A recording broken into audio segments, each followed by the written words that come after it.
I'm Salimah. I'm here recording in beautiful England. About an hour and a half from London in a place called Bath. And just thought I'd record this video because I've been thinking a lot about inspiration, like music inspiration, lyrical inspiration, inspiration for songs.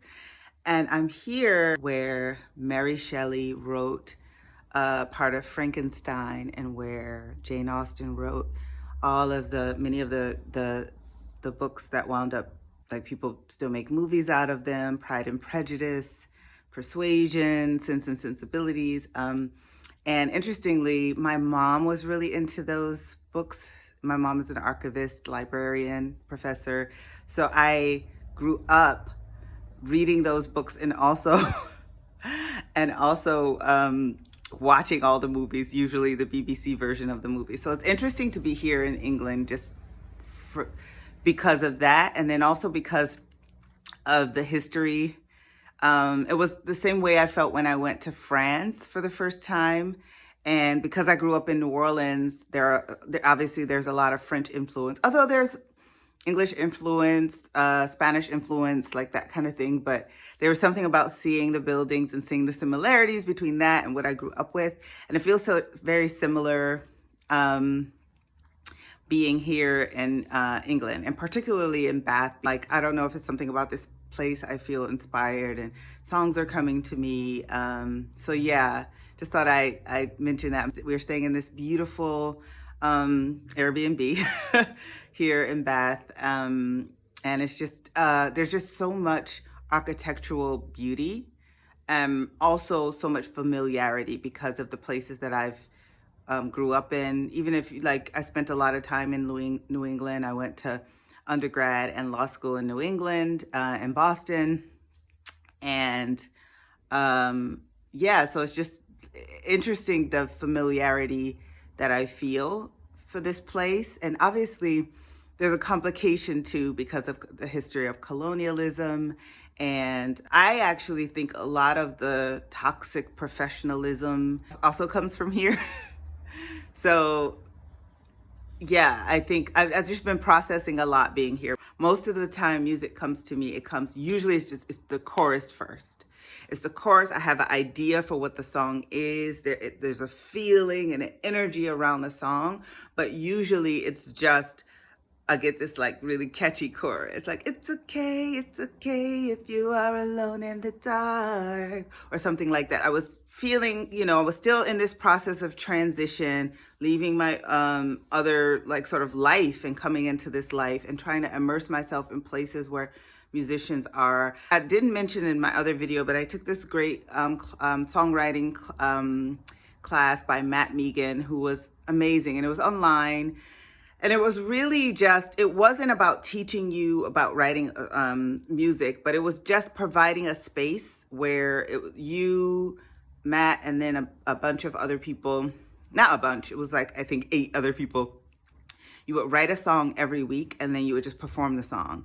And people could give you their, sort of impressions, kind of positive impressions, but no one was like, saying, oh, you should try this or whatever. So it wasn't like you critique. It was just a place to really share. And I think I needed that. And I like the philosophy that, like, music is really personal. And so what someone else might think, oh, will make the song better, if you're not necessarily in collaboration with that person or making the song together, really it is about what speaks to you. And so I really like that. So in the process of taking that class, that really helped me to get into the practice of writing songs. Now, I will say for myself, I'm not a person who, there are some people who say you should write every day or you should create every day. Well, what I'm learning about energy and different energy types is that there are some people for whom, like, practicing every day is the thing that's going to get them there.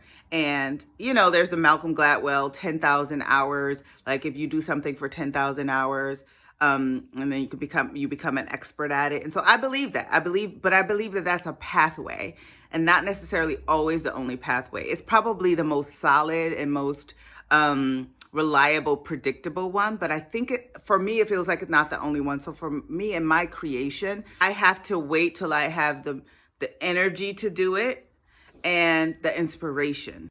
Things come to me, I document them, and then later I'll put it together when I have the energy to do that. But if I don't feel inspired to put it together, I just have to collect them, because inspiration for me comes from different places.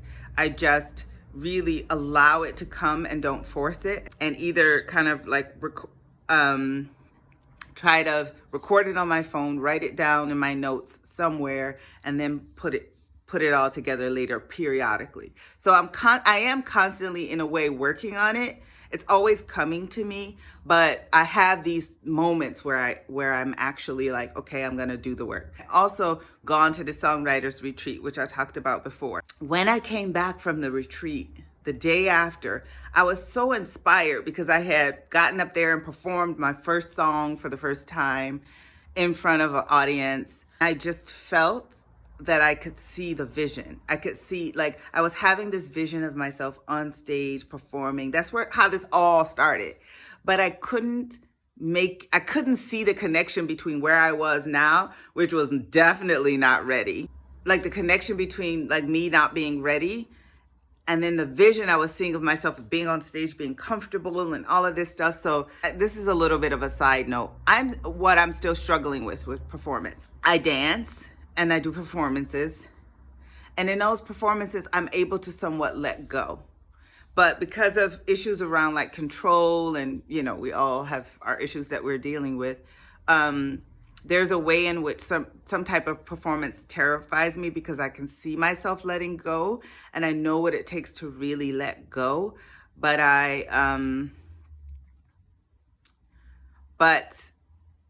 the distance between where I am and the letting go is like really far. So I have to trust that I just will not force myself, but get myself into a place of alignment where I can let go and do the performance that I actually want to do. I'm just, I'm still very constrained in my thoughts around performing. Yesterday, my sister and I went to see Elvis.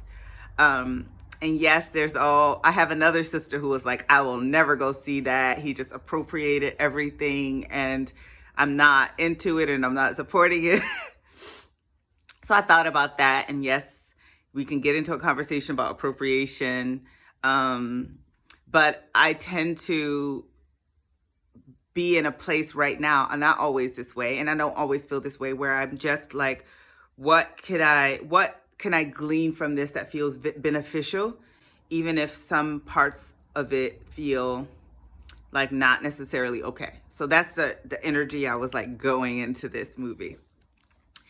And I think why I wanted to see it from the trailers was that it almost looked like he was doing this channeling when he was like, with his legs were moving and stuff like that. As a person who also channels in some way through music, I wanted to like see if they could capture what it looked like or felt like to channel through performance.